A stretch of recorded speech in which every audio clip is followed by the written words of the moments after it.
रात के ठीक 3:17 हो रहे थे। दिल्ली की उस ऊंची इमारत की 17वीं मंजिल पर एक आदमी अकेला खड़ा था। एसी पूरी ताकत से चल रहा था, लेकिन फिर भी उसके माथे से पसीना रुकने का नाम नहीं ले रहा था। उसका नाम अद्वैत मल्होत्रा था, लेकिन इस वक्त अद्वैत के हाथ कांप रहे थे। वो सामने लगे शीशे को देख रहा था और उसी पल उसकी सांस अटक गई। शीशे में उसका कोई अक्स नहीं था। लाइटें जल रही थीं, कमरा साफ दिख रहा था, लेकिन अद्वैत खुद को नहीं देख पा रहा था। उसने घबराकर अपने कान पर हाथ रखा और तभी, अब मुकरोगे? एक औरत की धीमी सी आवाज, इतनी पास जैसे कोई उसके कान से होंठ सटाकर बोल रही हो। अद्वैत चीखना चाहता था, लेकिन आवाज गले में ही मर गई, क्योंकि वो आवाज बाहर से नहीं आ रही थी, वो उसके कान के अंदर से आ रही थी। 6 महीने पहले तक अद्वैत की जिंदगी बिल्कुल अलग थी। कर्ज में डूबी कंपनी, मीडिया की नजरों में गिरा हुआ नाम और हर दिन बढ़ता हुआ डर। रातों को नींद नहीं आती थी। कई बार उसने 17वीं मंजिल की बालकनी से नीचे झांकते हुए सोचा था कि एक छलांग और सब खत्म। उसी टूटे हुए दौर में एक रात उसका मोबाइल चमका। Unknown number. अगर जीतना है तो कानों से सुनना सीखो। अद्वैत ने इसे किसी की घटिया शरारत समझकर नजरअंदाज कर दिया, लेकिन कुछ ही सेकंड बाद दूसरा मैसेज आया।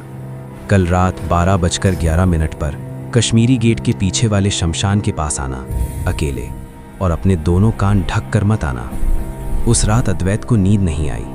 बार बार उसे महसूस हो रहा था कि कोई उसके कान के पास खड़ा है, बहुत धीरे सांस ले रहा है। अगली रात ठीक 12:11 पर वो शमशान के बाहर खड़ा था। सन्नाटा इतना गहरा था कि अपनी ही धड़कन सुनाई दे रही थी। शमशान के गेट के पास एक बूढ़ा तांत्रिक बैठा था। उसकी आंखें सफेद थीं, जैसे बरसों से उसने पलकें झपकाई न हो। उसने अद्वैत को देखते ही कहा, तू वही है जिसे कानों में आवाज चाहिए। अद्वैत चौंक गया। तुम मुझे जानते हो? तांत्रिक हंसा। मैं नहीं, वो जानती है। और उसी पल अद्वैत के कान में फिर वही फुसफुसाहट, डर मत, मैं मदद करने आई हूं।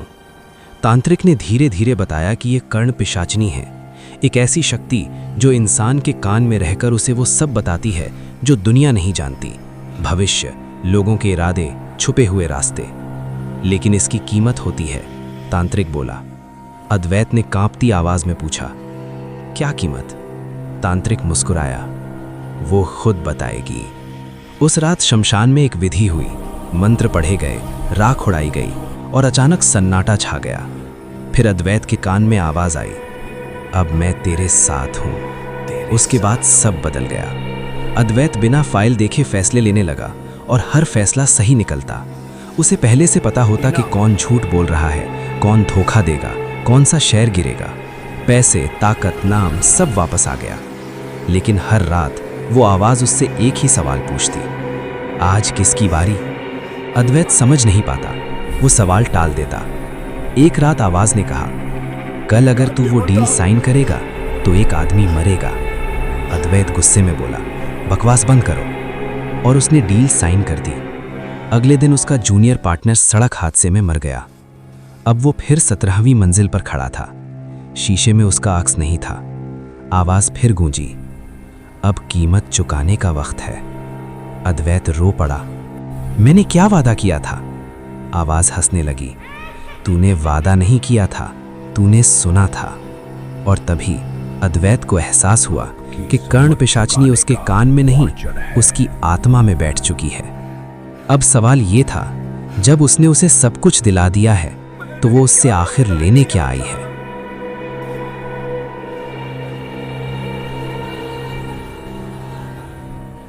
तूने वादा नहीं किया था, तूने सुना था।